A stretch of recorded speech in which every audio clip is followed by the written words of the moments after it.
Is Joe Bloom. He's addressing us on the issue of two-way tugging and its legal consequences. I guess this is an extension of the last two speeches. Yes, ma'am. He is an ordained Science of Mind minister, a researcher on language learning, an EPN coach, and a lifelong teacher of ballroom dancing. That one's my favorite.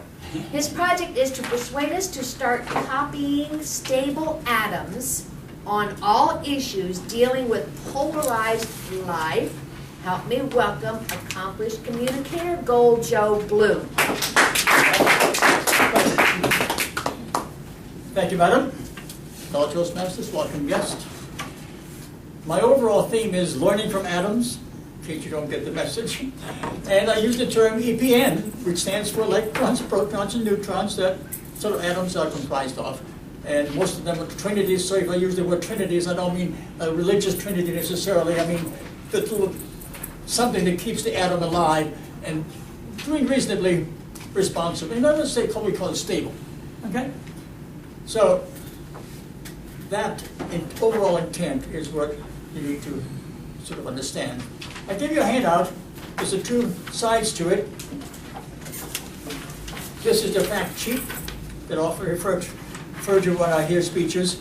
It is nice to have somebody take home and say, what on earth did a person talk about? And sometimes the aha moment often comes after you go home and look through your notes. So in case it does it as well. This is a little prettier, and toward the end I referred to the color scheme on the right, which is so obviously a trinity that sure there are thousands of ways of making the shades of gray, the right and wrong and tugging as to who is right and who is wrong. But the moment you start the color scheme, somehow the tugging disappears. You start doing what atoms do. They sort of go round and around and around. Even change the word dialogue to trialogue. Anything that makes the mind go away from the primitive two-way tug, tug, tug. Atoms use it at the hydrogen level. They make atom bombs out of it because hydrogen, at least light hydrogen, has no neutron in it. It doesn't have a centrist point of view to keep this thing on the stable side. So anyway, the message I'm presenting you with is that of the seven levels